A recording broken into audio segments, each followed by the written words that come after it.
Thank you very much. Appreciate it.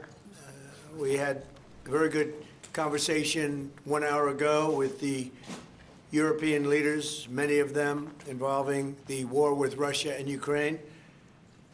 We had a long discussion, and things are seemingly going well, but we've been saying that for a long time, and it's a difficult one. We had, as you know, settled 8 wars, and one was having a little problem yesterday, Thailand and Cambodia. We were able to straighten that out. There was some killing going on that shouldn't have happened, and we appreciate them working to get it straightened out, and they have. The security protocols yesterday were amazing, and they have been amazing, having to do with Russia and Ukraine. And I had a long talk with President Zelensky. Also, I spoke with the heads of Germany, Italy, NATO, Finland, France, the United Kingdom, Poland, Norway, Denmark, and the Netherlands. We had very long and very good talks. And again, I think things are going along pretty well.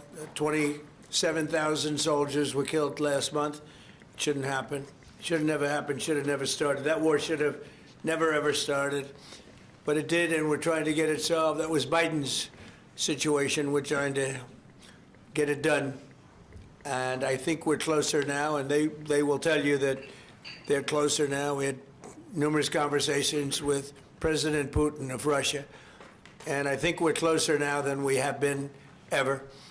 And we'll see what we can do. We want to save a lot of lives. We sell equipment to NATO. We don't spend any money, but we do want to see if we can save a lot of lives. When you're losing 25,000 to 30,000 soldiers, mostly soldiers, other people too, from towns, and like places like Kiev, various other places throughout Ukraine, it's pretty bad. Nobody's seen anything like it, actually, since World War II. But we're getting closer. We're having tremendous support from European leaders. They want to get it ended also. And at this moment, Russia wants to get it ended. The problem is they'll want to get it ended, and then all of a sudden they won't. And Ukraine will want to get it ended, and all of a sudden they won't.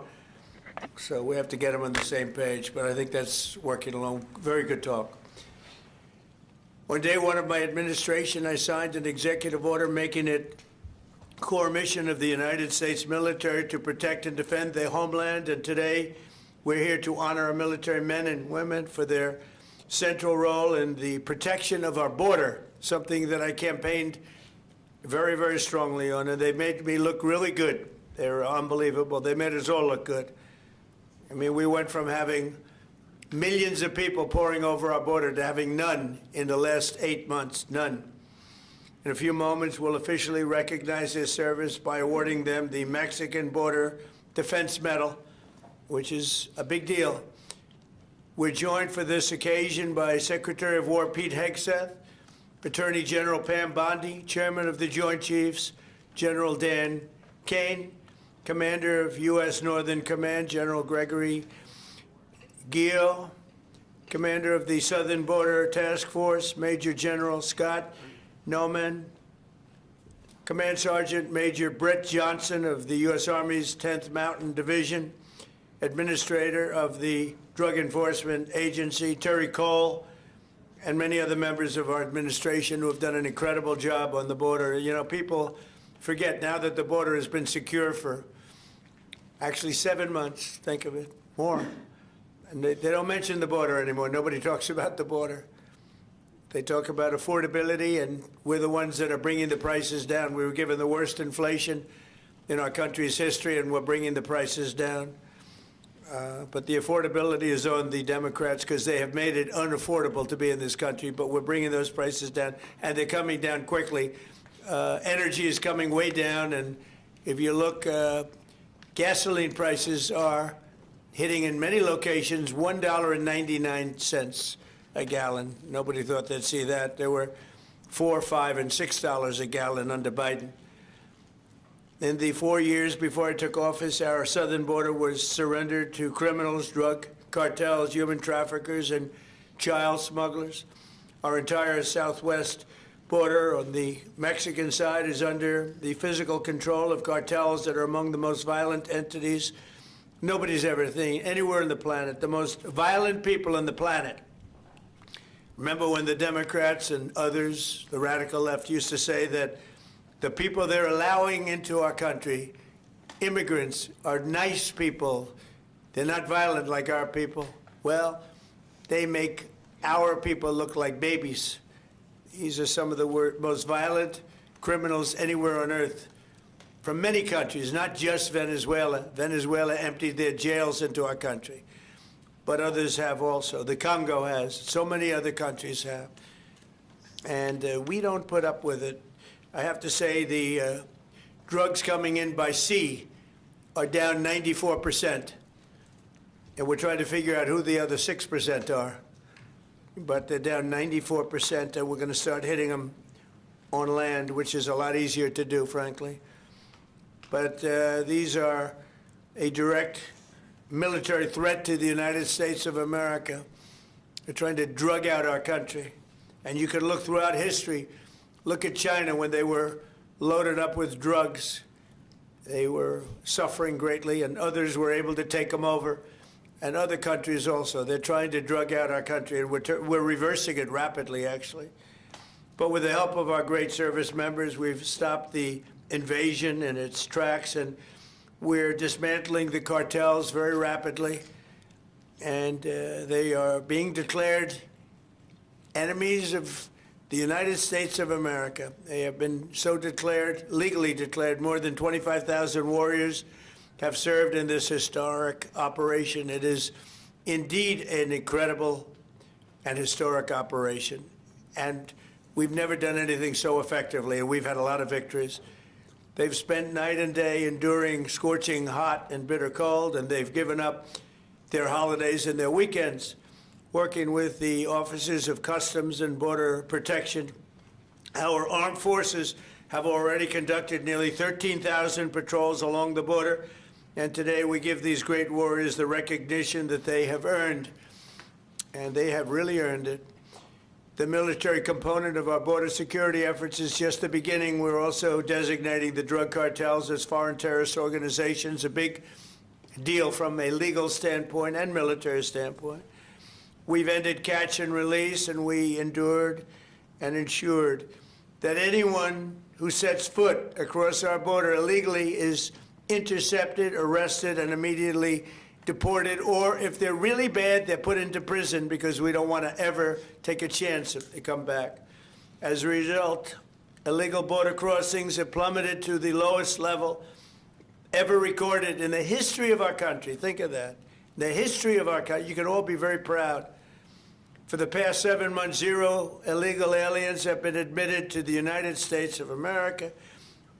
We inherited the worst border in the history of our country, one of the worst borders, I would say, in the world. I can't imagine any border in the world being worse when they allowed 25 million people to come in.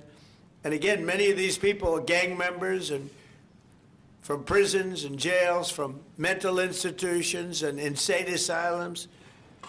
And some of the worst people on earth they allowed to come into our country. We're getting a lot of them out. We've made a big dent. And the self-deportation is something nobody talks about, but literally millions of people are self-deporting because they don't want to be captured. Once they're captured, they don't have the chance to self-deport. They never have the chance to come back into our country. We inherited that border from an incompetent administration and turned it into the strongest border in the history of our country. So we took the worst border in the history of our country, and in a period of 2 months, we turned it into the strongest border in the history of our country. During this time, we've also achieved a 50% drop in the amount of fentanyl coming across the border, and China is working with us very closely in bringing down the number and the amount of fentanyl that's being shipped. You know, fentanyl is very bad when you mix it with certain ingredients, but it also is very important for medicine, for anesthesias, various other things. I want people to understand that. It's not made necessarily for bad. When it's mixed with certain things, it becomes bad. And that's what's taking place in Mexico. And we've got it down to a much lower number, not satisfactory, but it will be satisfactory soon. In May, we executed the largest fentanyl bust in the history of the U.S., seizing 3 million fentanyl pills all at one time. Think of that, 3 million pills. It's amounted to billions of dollars worth of drugs. And last month, we seized another 1.7 million fentanyl pills in the state of Colorado, the poorly run state of Colorado, with a governor who's incompetent, and frankly, with a governor that won't allow our wonderful Tina to come out of a jail, in a high-intensity jail, because she caught people cheating on an election, and they said she was cheating. She wasn't cheating.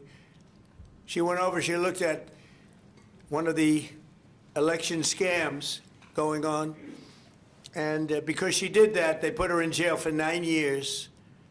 The governor of Colorado is a weak and pathetic man who was run by Tren de Aragua, the criminals from Venezuela, took over sections of Colorado, and he was afraid to do anything. But he puts Tina in jail for 9 years because she caught people cheating. And when she walked over and got involved in it, they said she was cheating. She wasn't cheating. She caught people cheating on the election, 2020, along with a lot of other people that cheated on that election. You'll see that coming out more and more. But there's no doubt that America's adversaries are trafficking fentanyl into the United States, in part because they want to kill Americans. If this were a war, that would be one of the worst wars. I believe they killed, over the last 5 or 6 years, per year, 200 to 300,000 people. You hear about 100,000, which is a lot of people, but the number's much higher than that. That's been proven. And they've destroyed a lot of families. Because when they lose a child, or even if their child is heavily addicted, you lose that family. The family will never be the same. That's why today I'm taking one more step to protect Americans from the scourge of deadly fentanyl flooding into our country. With this historic executive order I will sign today, we're formally classifying fentanyl as a weapon of mass destruction, which is what it is. No bomb does what this is doing. 200 to 300,000 people die every year that we know of. So we're formally classifying fentanyl as a weapon of mass destruction. But before I sign the fentanyl order, we will pin these great service members with their medals. And here today are the first 13 warriors who will receive the Mexican Border Defense Medal, which is a big deal. First, I'd like to ask Secretary Hegseth and Chairman Kaine to say a few words. I'd like to have Tom Homan come up, please, if you would, say a few words. And I want to thank all of the people, Pam and everybody, Stephen Miller, great Stephen Miller, what a job he's doing, for being here. Thank you both. Appreciate it very much. We have so many great people here. But I do want to ask Tom to say a few words also. So, Pete, why don't you start it off, please? Thank you. Mr. President, thank you. I would echo what you said. This has been a team effort from the beginning. Tom Homan, Terry Cole, Stephen Miller, Pam Bondi, Christy Nome, Customs and Border Patrol, Protection. It has been one team, one mission to get 100% operational control of the southern border. You want to talk about America first, peace through strength and common sense? It all manifests in one basic phrase down there. Border security is national security. And we had the task of 100% control, and because of these men and women back here, we've achieved that. Nobody is crossing the southern border. And I want to give a big shout out to our Northern Command, General Guillot. From day one, our department didn't look at the border this way before you. Joe Biden allowed an invasion of this country. Tens of millions of people, drugs, gangs, violence, and the military jumped to it on day one with our partners. Ultimately, it was incredible Americans. There's 13 up here with us today. They all represent about 2,000 people who've served at the border so far. So 25,000 Americans qualify for this Mexican National Defense Border Medal that we're announcing today. And what's cool about this medal, it was actually first given out in 1918. So we're reviving an old medal that existed, was given to men and women who defended the southern border. We found out about it. We used the exact same foundry with the exact same imagery, same color, same medal, same everything. So our men and women will be wearing that very same medal as Americans 100 years before who were asked to defend the sovereignty of our country. President Trump was elected to do that. You have done that, Mr. President. We're proud of this mission. We're proud to defend the American people. And pinning these medals on is an example of how important it is to us. So thank you, Mr. President. Appreciate it. Thank you. Well, Mr. President, Mr. Secretary, I want to echo your thanks and gratitude for the joint force. I also want to highlight General Gio, General Nauman, and Command Sergeant Major Johnson, but also leaders at every level that came together, not just in our joint force, but in the interagency. And I want to specifically highlight our Border Patrol teammates and our Office of Air and Marine teammates, who, when I went down to the southern border and visited, were right there next to the joint force. I also want to thank not just these 13 individuals, but the joint force that was also down there and your families who poured in to make this deployment possible on the southern border. And of course, this time of the year, I'm always thinking about our currently deployed forces who are out there around the world doing our nation's business, and of course our fallen and their families who show us what courage and tenacity really are as they move forward after the loss of a service member. So thank you, Mr. President. Thank you, Mr. Secretary. Tom, please.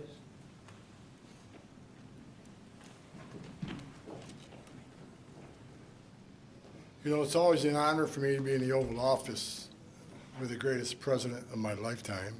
Yes, I said it, and I meant it. You know, I just got home last night. I toured the border in California, Arizona, and Texas. I did it in a four-wheel drive. I did it on the river. I did it from the air. Hundreds upon hundreds of miles of border. I didn't see one illegal alien.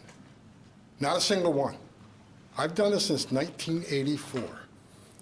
I worked for 6 different presidents.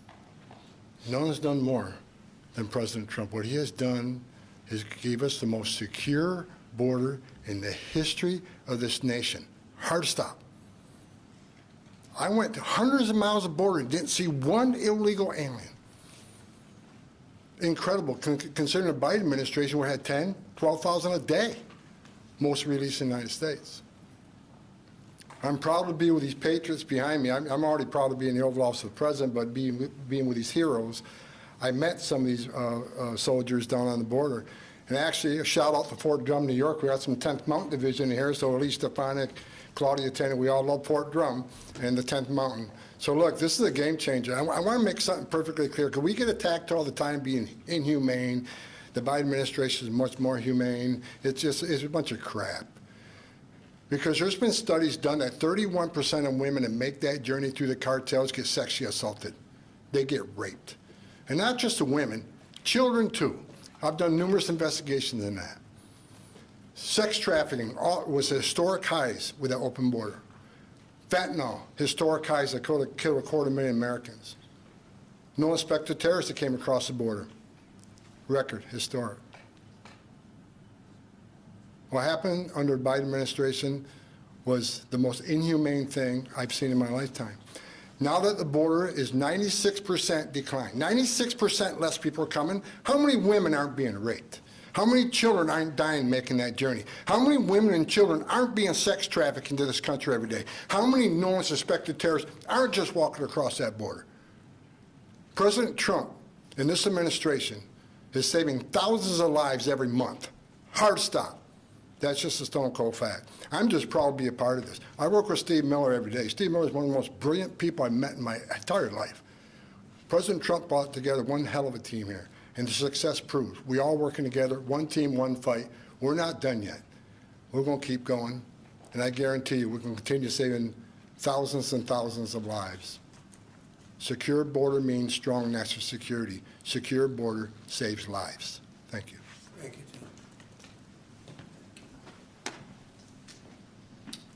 Okay, let's do the medals, and I'll be signing this. Maybe you'll do the medals first, and then I'll sign it, okay? Please.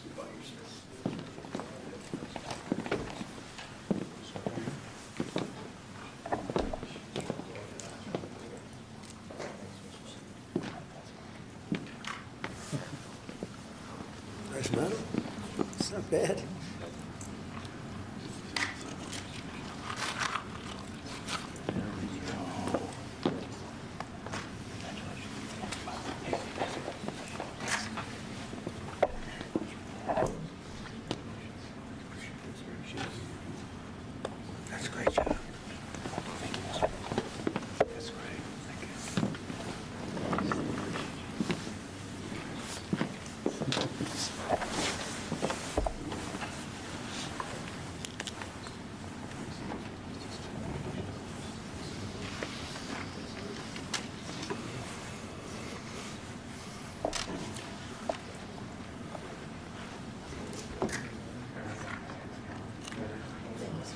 Great job.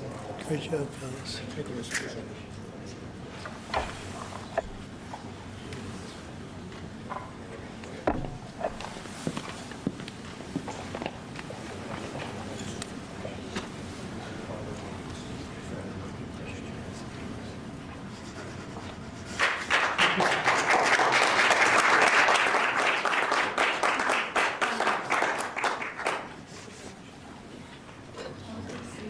No auto pen.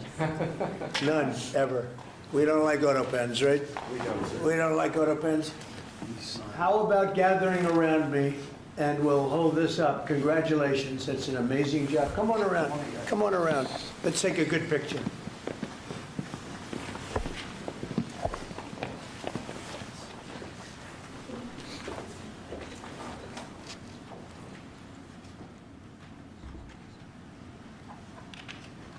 Fantastic job. You guys, fantastic job. Thank you very much. Great job.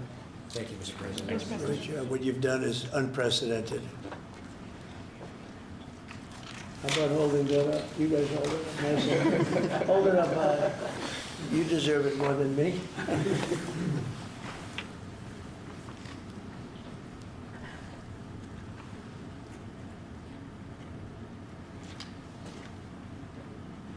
So I'm going to give you another medal, though, that may be more beautiful. I'm not sure it means as much, but it's really good, okay? This is gun medal. This is the one the military loves. So we're going to start, okay? Thank you, Mr. President. Thank you, dear. Here you go. Thank you, Mr. President. Thank you, Mr. President. Pretty nice. Want to compare it? Let me see, compare it. Let me see how that looks. I don't know. That looks pretty good. Thank you, Mr. But that means something very special. Thank you, Mr. President. Thank you. Thanks, Mr. President.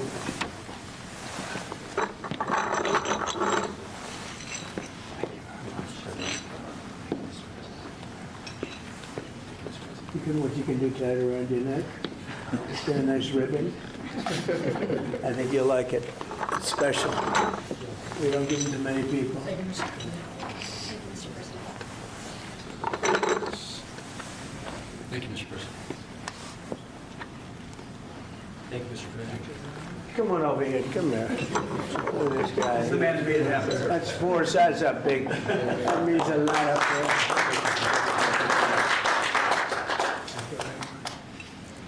Hey, General, come on over here, even though you have one. I gave him one. No, this general right here, General Raisin Cage. He's a great general. Thanks very much. Well, thank you very much, everybody. It's an honor. This is a fantastic moment. I haven't done this before. And the job they've done on the border is unthinkable. What they left us with, that they would have open borders with millions of people, 25 million people, probably more than that, pouring into our border, totally unchecked and unvetted. Now we have the opposite. And we want people in our country, but they have to come in legally. And they know that, and they know they're not getting through, so now they don't even try. So all of the death that Tom Holman talked about, the rape and the death and all the problem, doesn't really happen because the caravans, a name I think I came up with, maybe, maybe not, but the caravans are very small. In fact, for the most part, they don't even exist anymore because they know they're not going to get through. In a little while, you'll be seeing I'm suing the BBC for putting words in my mouth, literally. They put words in my mouth. They had me saying things that I never said coming out. I guess they used AI or something. So we'll be bringing that lawsuit. A lot of people are asking, when are you bringing that lawsuit? Even the media can't believe that one. They actually put terrible words in my mouth having to do with January 6th that I didn't say. And the beautiful words that I said, right? The beautiful words, talking about patriotism and all of the good things that I said, they didn't say that, but they put terrible words. They actually have me speaking with words that I never said, and they got caught because I believe somebody at BBC said, this is so bad, it has to be reported. That's called fake news. So we'll be filing that suit probably this afternoon or tomorrow morning. I want to thank all of you for being here. If you have any questions, I guess you could ask, but this is really a day of celebration for these people. The job they've done is really unprecedented. So go ahead. On Brown University, Mr. President, Do you know what the motive of the shooter was? Was it No, we a don't. targeted No, attack? that's moving along now, and we don't. And we're going to see what happens. Hopefully, they're going to capture this animal. Hopefully, they're going to capture it. Has Kash Patel told you why it's been so difficult for the FBI to identify who the shooter is? Well, it's always difficult. So far, we've done a very good job of doing it with Charlie, with, the various times this has happened. They've done it in pretty much record time. But you really have to ask the school a little bit more about that because, this was a school problem. They had their own guards, they had their own police, they had their own everything. But you'd have to ask that question really to the school, not to the FBI. We came in after the fact, and the FBI will do a good job, but they came in after the fact. Do you know if it was targeted, Mr. President? No, they don't know that yet, no. Sir, on the issue of drugs, is it accurate that you are considering an executive order to reclassify marijuana under the control? We are Substance- considering that, yeah. Okay. Are you planning? Because a lot of people want to see it, the reclassification, because it leads to tremendous amounts of research that can't be done unless you reclassify. So we are looking at that very strongly. Mr. President? Mr. President, Katie? is it true that the reports that you rebuked the Israeli Prime Minister? Please. Are the reports that you rebuked the Israeli Prime Minister for the hit on the Hamas general true? And is Israel undermining your efforts to be a peacemaker? No, Israel and I have gotten along very well. My relationship with Bibi Netanyahu has been obviously a very good one. Look, we took out Iran. We wiped out, with that plane right there, we wiped out the B-2 bomber. We wiped out the Iran nuclear threat. And because of that, we were able to make peace in the Middle East. No, we've had a very good relationship with Israel. We actually have a very good relationship with just about everybody in the Middle East. But was that a violation of the ceasefire, the strike on the Hamas general? We're going to have to see. We're looking into that. We're looking into it. Mr. President, on the Syria ambush of Yeah. U.S. forces, do you still have confidence in the Syrian president? I do. I mean, this had nothing to do with him. This is a part of Syria that they really don't have much control over. And it was a surprise. He feels very badly about it. He's working on it. He's a strong man. And no, this had nothing to do with the Syrian government. This had to do with ISIS. What will the U.S. response be? As a response, they'll be hit hard, yeah. Javier Negre, Real America's Voice on Español. First of all, thanks for honoring these Thank you. heroes. The communists have lost Chile. The pro-Trump candidate, José Antonio Caz, won the elections. Do you think this right-wing wave in the Spanish world is due to your influence? Well, we just had a good one in Honduras, as you know. Had a great election there. I endorsed somebody that was not leading, and he won the election. And we had a good one just a couple of hours ago, I found out, in Chile. The person I endorsed, who was not leading, ended up winning quite easily. So I look forward to paying my respects to him. I hear he's a very good person. Mr. President, thank you, Mr. President. This year you fired Democrats from a number of federal agencies, and now going into 2026, there are some key regulators like the SEC, the CFTC that are going to have zero Democrats. Do you plan to appoint Democrats to fill those empty spots, or do you think that federal agencies shouldn't have Democrat commissioners? Well, do you think they would be appointing Republicans if it were up to them? So, we'll look at it. Look, we want to be fair, but typically they're not appointing Republicans. So you're asking me the question whether or not I'd appoint Democrats. But there are certain areas that we do look at, and there are certain areas that we do share power. And I'm open to that. Please. Mr. President, Yeah. a number of Republicans have denounced your statement on Truth Social after the murder of Rob Reiner. Do you stand by that post? Well, I wasn't a fan of his at all. He was a deranged person as far as Trump is concerned. He said he knew it was false. In fact, it's the exact opposite, that I was a friend of Russia, controlled by Russia. It was the Russia hoax. He was one of the people behind it. I think he hurt himself in career-wise. He became like a deranged person, Trump derangement syndrome. So I was not a fan of Rob Reiner at all, in any way, shape, or form. I thought he was very bad for our country, yeah. On blue slips, Mr. President, Leader Thune doesn't seem like he wants to get rid of blue slips.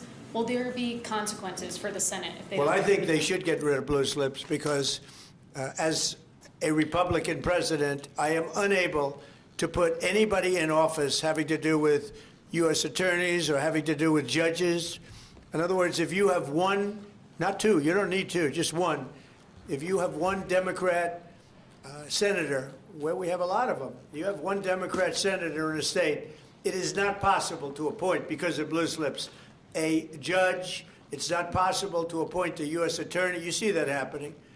And I think it's a disgrace. I think blue slips are a disgrace. They've long since,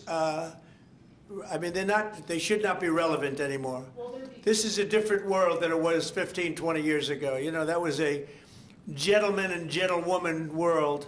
This is a little bit different, unfortunately. Yeah, please. Mr. President, what do you want to see Congress do this week as it relates to health care and the expiring ACA? Yeah, that's a good question. I'd like to see the people get the money. I'd like to see all of the money that's going to the Democrat insurance companies. You know, the insurance companies are making a fortune. They're up 1,700% and more.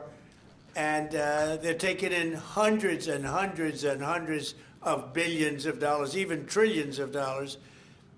And Obamacare gives you terrible health care. Just so you understand, Obamacare was set up, and I said it right from the beginning, for the benefit of the health insurance companies, of the insurance companies. They're making billions and billions of dollars. Their stock is through the roof. I don't want to give them anything. I want all money going to the people, and let the people buy their own health care. It'll be unbelievable.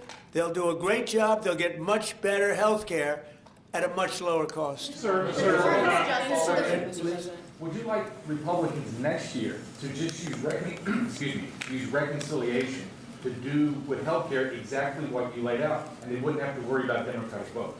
Well, that or knock out the filibuster. If you knocked out the filibuster, it would all go away, but we have a few people that wouldn't do that. It's crazy. Look, we should knock out the filibuster. And if you did that, we'd get voter ID.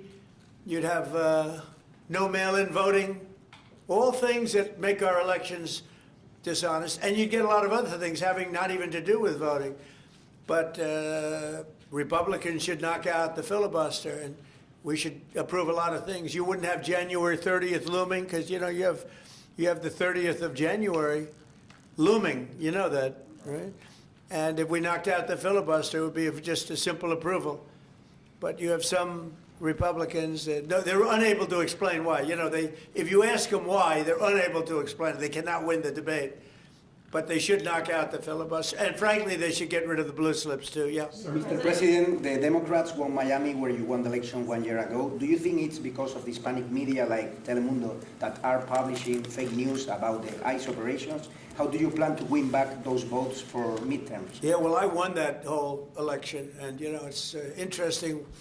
When I'm not running, we don't do as well. Yeah. And I'm going to try and get that changed for the midterms. But we did have a big win in Tennessee, as you know. Matt Van Epps had a big win in Tennessee against a very strong candidate, attractive candidate, who a lot of people thought would do very well, and Matt won by a lot, and I won Tennessee by a real lot. You know, we had a great election. We won every single swing state. We won the popular vote. We won everything, and there's a thing that they have now, districts, which is a big deal.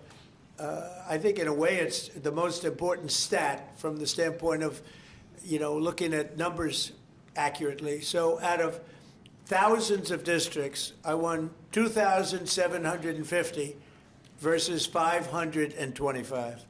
Think of that, 2,750 versus 525. It was great. That's why the map, when you see a map of the election, it's all red, other than two little narrow lines on the other side, please. Sir, Jimmy Lai was convicted today in Hong Kong. Do you have any reactions? I feel so badly. I spoke to President Xi about it, and I asked to consider his release. He's not well. He's an older man, and he's not well. So I did put that request out. We'll see what happens. Okay? Yeah, please, Katie. Question about Ukraine. Now that the meetings in Berlin have wrapped up with Zelensky, right, is there a timetable for going to Moscow? Is a delegation going? Well, I think that the delegation is largely there right now, actually. They're in Europe, and they met with those people that I called out before, the various countries, plus some others. They want to see it end, Katie. They want to see it end. They all. I want to see it end. They want to see it end.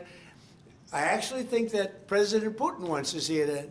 You know, I've had good talks. We've had good talks with Russia, and I think they'd like to get back to a more normal way of life. Mr. President, follow up there. An Article 5-like deal seems to be emerging without NATO membership for Ukraine. If such a security guarantee is offered, what incentive is there for Ukraine to give up any sort of territory?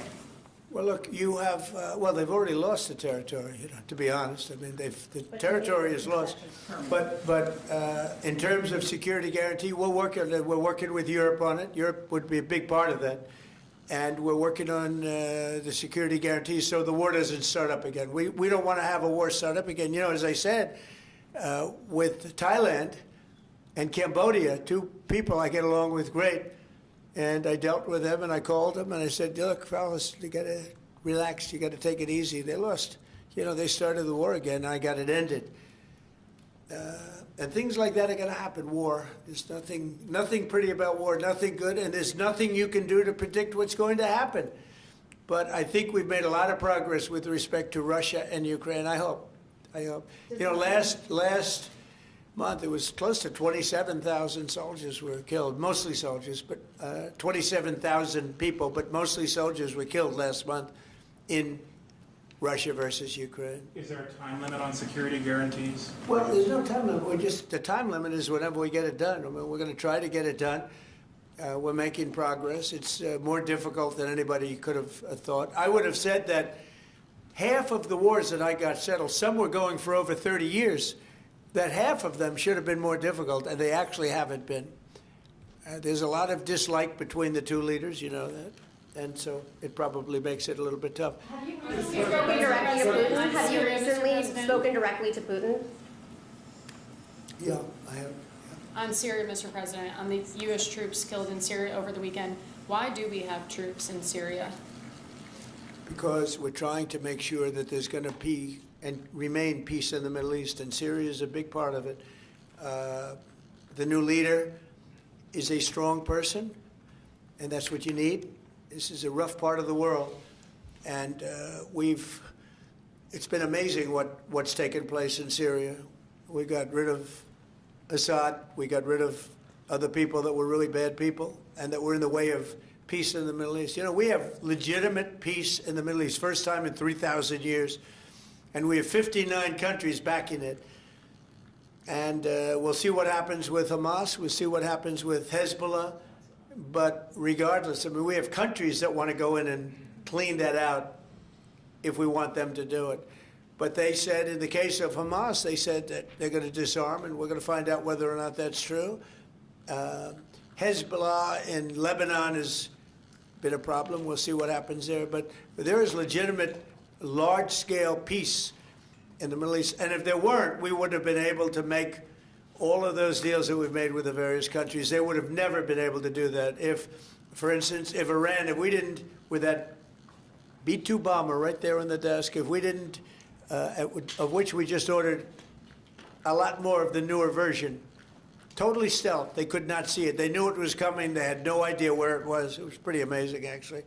Every bomb hit its mark perfectly, despite CNN trying to say differently. They didn't know. They just, you know, hoped. They hoped that we didn't, but it turned out that they did. Atomic Energy Commission confirmed it. So did Iran confirm it. They got knocked to hell. But if we didn't knock out their nuclear capability, we would have never had peace in the Middle East, because you would have had a dark cloud hanging over Saudi Arabia, Qatar, UAE, and all the other countries, and they would have never, ever been able to sign an agreement. Yeah, please. How soon do you expect that international stabilization force to be up and running in Gaza? I think that it's, in a form, it's already running. In a very strong form, it's already. But it'll get stronger and stronger, and more countries are coming into it. They're already in, but they'll send any number of troops that I ask them to send. They want to see peace. We have more than 59 countries. We have many countries that aren't even in the Middle East, but they're fairly close to the Middle East, they want to be involved. So it's been pretty amazing. Mr. President, this week a man named Keone Rodriguez is going to federal prison for creating crypto privacy software. The case was started under the Biden administration, but your DOJ kept it going and secured the conviction. A lot of people in crypto are saying that this man should be pardoned. Are you familiar with the case at all, or would you be interested I've in heard looking about at it. I'll look at it. Why, you think he should be pardoned? Sounds like it. Sounds like, based on your question. Many people in the Rodriguez, we'll look at that, Pam. Okay, let's take a look at it. You know, you'll have to tell me. I don't know anything about it, but we'll take a look. On Friday? Yeah, please. Mr. President, market analysts are calling for a Santa rally. Typically, it's 5 trading days going into Christmas. You know, in the first 2 trading days in January, that's a sign of market optimism. Do you anticipate, along with the historical low gas prices, that continuing into the first quarter of next year? Well, we've had the greatest stock market in history, Brian. We have a stock market that's gone up 52 times to new highs during a 10-month period, my 10 months. You know, my first 10 months, we set a record. 52 days, we had the highest stock market in history, including a day ago. And I didn't look today. Maybe it's up today, I don't know. But we had 52 altogether, and there's never been anything like it. And the reason are the tariffs have brought vast amounts of wealth into our country. That countries that have taken our car companies, those car companies are all coming back. The AI is coming at levels that nobody's ever seen before. That's going to be a massive industry. Without the tariffs, we wouldn't have that. Chips are coming in, chip companies are coming in from Taiwan and other places, but mostly from Taiwan, which has almost 100% of the market. And we're now making chips, and we're not paying anything. It's not the CHIPS Act where they give billions of dollars to companies and then they just take the money and they run. That was under Biden. The fact that I set tariffs up and that if they don't make their chips here, they have to pay a big tariff. In order to send them into the U.S., they have to be here. You know, tariffs really work, in my opinion, almost only in the United States. They've been used against us successfully because we had presidents that had no clue. But tariffs really work. We have taken in hundreds of billions of dollars with tariffs, and more importantly, we've taken in countries and companies where, and even countries have sent their car-making people into the United States in order to avoid paying tariffs. And they'll build a plant and they'll hire our people to make the cars. But we now have, as you know, Toyota just approved $10 billion in manufacturing plants in the United States using our people. Without tariffs, none of that would have happened. Tariffs have given us great national security. There's nothing like what's happened in the last 10 months.